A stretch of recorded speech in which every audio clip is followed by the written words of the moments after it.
Welcome to Biztech's APAC Cybersecurity Show. Today we have as our guest Matthew Tan. He's the Head of Security Services at Lumen Technologies Asia Pacific. Now, he's here to discuss the cybersecurity landscape and issues in the Asia Pacific region. Now, Lumen Technologies is an American telecommunications company that is listed on the New York Stock Exchange, and it offers communications, network services, security, cloud services, voice, and managed services. Matthew, welcome to the show. Thank you, Ryan. Now, Matthew, for a start, we've got a growing menace around cybersecurity breaches. Could you give us some insights into APAC's current cybersecurity landscape? Sure. I mean, APAC, faces cybersecurity challenges or privacy challenges from a few forces. Typically, whether it's external forces like evolving attacker techniques, market dynamics, we're seeing a lot of 5G adoption, as well as internal forces where we've gone through COVID for the last couple of years, right? And then a lot of remote working for organizations. So you see that all these different dynamics is giving the challenges. I think it's not just APAC, of course, but it's because of our region. You see that these are some of the challenges that we're facing. With high-profile attacks, there's a lot of systems that's compromised. So we are trying to help customers or businesses to at least be aware of it, and then because they can't really afford data breach or cyber attack. Okay, then what are the biggest threats now facing customers, and how can they be mitigated? Yeah, so the challenge now typically we see in the market will be things like your malware, where it's malicious software that can harm your devices, your data, your privacy. They infect through things like phishing emails, malicious links, compromised websites. So some of the areas that we see quite often, which then leads to things like ransomware attacks. So you should really back up. Other things like phishing. Phishing has been growing in the region for hundreds of percentage year on year. So it's a social engineering type of attack where people try to trick you to give away your personal information. I'm sure you have received SMS or voice messages, from scammers and things like that. So that's a very common thing, and they'll try to may look like coming out from your legitimate source for banks or employers, right? So these are the common ways that the attackers will try to find out what's your password, and then you should never enter all this kind of sensitive information on unsecure websites. So these are the two main ones. Other than what we see is a denial of service attacks. So that's to disrupt websites. So if you have a service or website that's online, you can be disrupted through a denial of service or attack, where they attack, especially like your online retailer, right? They may launch an attack to prevent customers from making purchases during your peak hours. So that's something that I guess organizations should be looking at to prevent those. And of course, I think last but not least is like man-in-the-middle attack, where we're seeing hackers intercepting or altering communication between the two parties, right? So if the attacker is eavesdropping on your online banking transaction or search session, and they can steal your credentials and then modify your transactions, so you should need to be able to protect yourself, through that.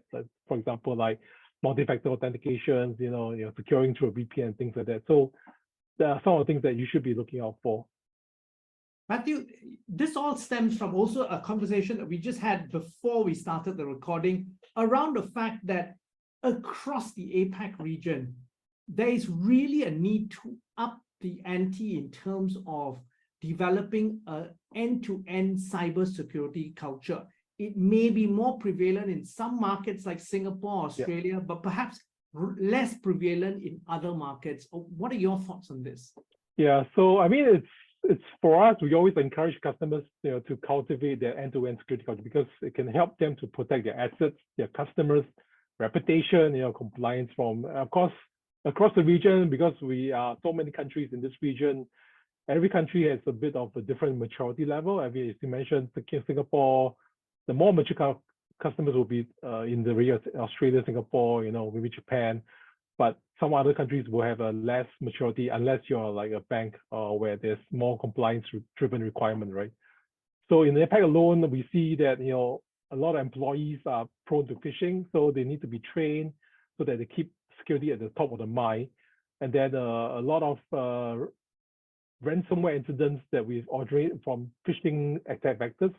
And then one of the best ways to prevent infection such as this would to be, of course, try not to get phished, but implementing protections like your multi-factor authentication using number matching, things like that. So we want to cultivate so that they can, understand what's their current status, the organization should define their goals, and then educate their employees in terms of like security awareness, skills, behavior, and then provide them with the necessary tools and resources. So after that, we'll want to help customers to monitor that. So there will be a constant process. It's not a one silver bullet to help them. So it's something that you can't achieve overnight, but it requires a continuous effort, collaboration, and leadership from the organization, so that it's an investment that the business can put in so that you can gain a competitive advantage, I guess, in this digital age that we are in today.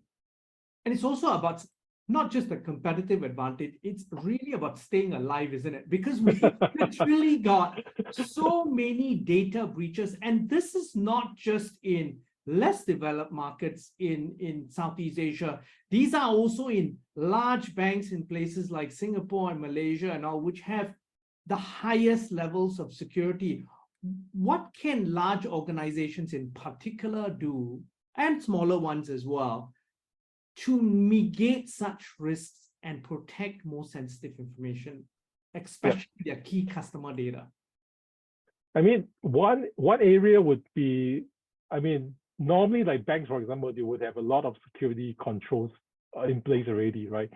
But always the failing factor usually will be a human. That's why we always emphasize to go in from a security awareness, so that you want to, as I mentioned, a lot of attack vectors are from the phishing attacks, and then if the human is clicking on something that he's not aware of, and then you get phished or you get compromised, and that's one of the easiest way for an attacker to come into your organization. So the weak link is the human. Yes, exactly right. So that's always the weakest link, because if you don't train the human will think that I should click on it, because there's so many things, especially with the Gen AI stuff that's coming out. The phishing emails are getting much better nowadays. In the past, you could identify them quite easily, but I think the sophistication of the Gen AI stuff has actually made the spammers or the attackers come out with much more realistic phishing emails, so that a lot of people tend to click nowadays. So we want to up that ante to help customers.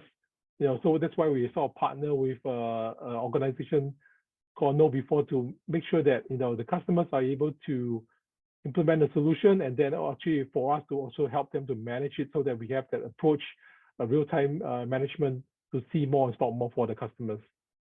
And Matthew, I enjoyed your insights, learned a little bit as well, which is very, very important each time we have this show. But before we leave, any final thoughts you'd like to leave the audience with?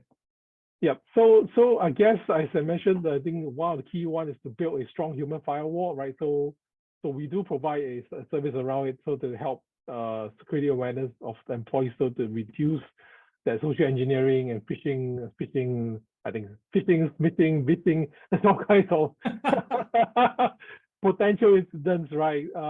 And that, I think, is critical, so that you can know that at least the humans are not accidentally or maliciously clicking on malicious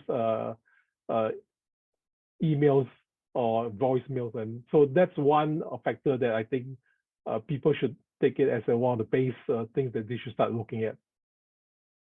Matthew, thank you very much for taking your time to be on the show. No problem. Thanks for inviting me. We've been speaking to Matthew Tan. He's the head of security services at Lumen Technologies Asia Pacific. I'm Brian Fernandez, and you've been watching and listening to Biztech's APAC Cybersecurity Show. This interview will be on our website, www.biztech.asia, as well as our syndication partners, TV stations, radio stations, and websites. Thanks a lot for tuning in.